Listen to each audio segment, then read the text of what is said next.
Deep down at the bottom of the Baltic Sea, there's an object so bizarre it just defies any easy explanation.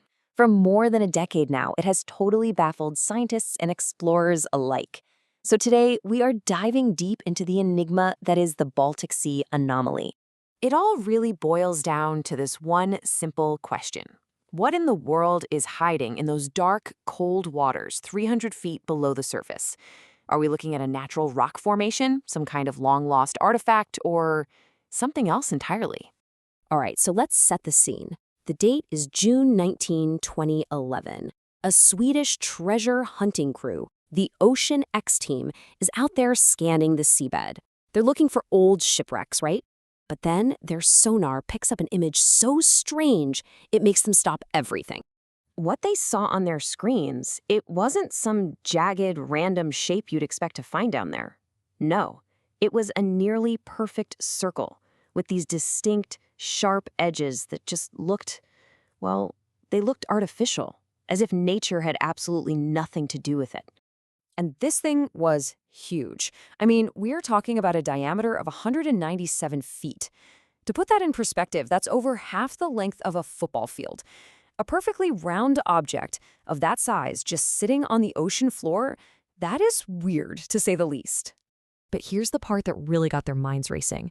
Trailing behind this thing was what looked like a 980-foot-long track on the seabed.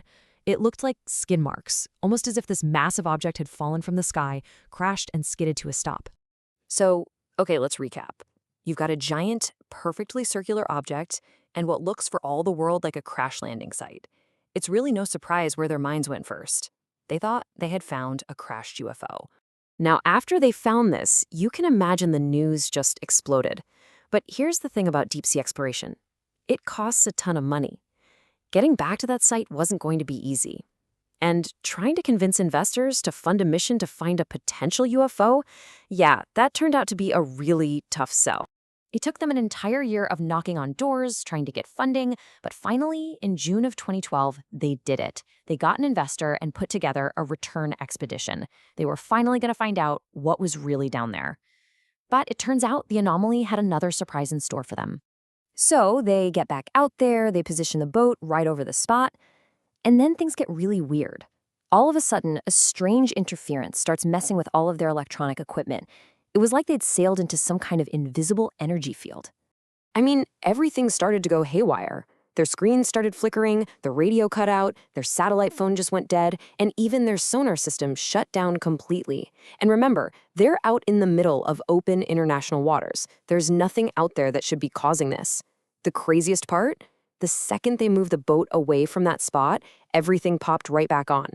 Okay, so once things calmed down and their gear was working again, they sent down a remotely operated vehicle, an ROV, and then a team of divers. And what those cameras and those divers saw with their own eyes, well, it completely changed the game.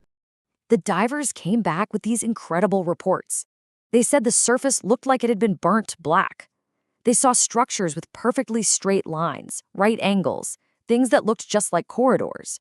They even found these strange markings that looked a lot like ancient hieroglyphs, and formations that were uncannily similar to staircases. This just blew the whole thing wide open.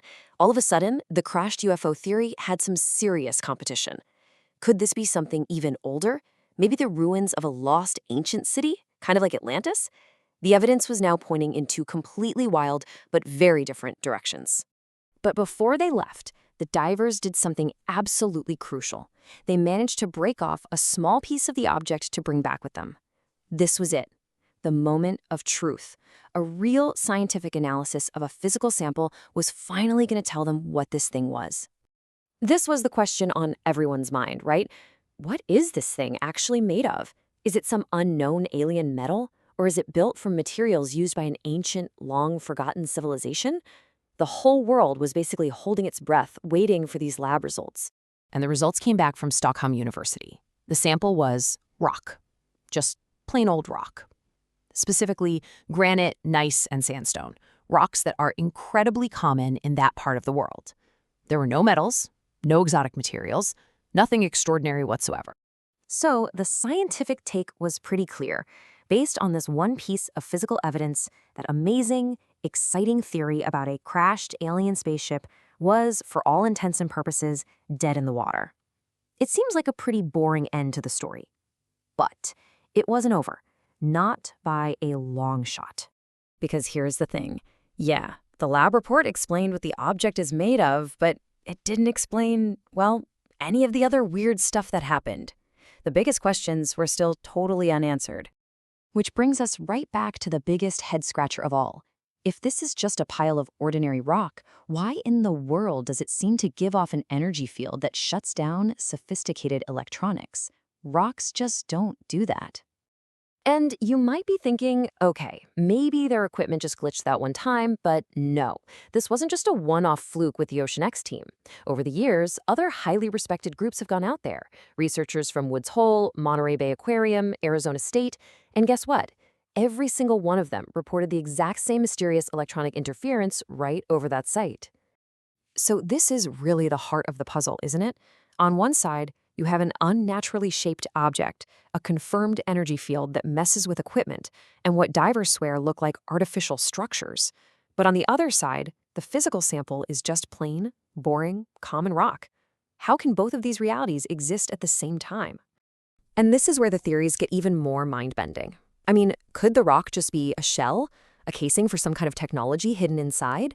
Or, and this is a big one, some theorists have suggested, could this energy field be a sign of something truly out there, like an interdimensional portal, which, might explain why UFOs are often seen and then just seem to vanish?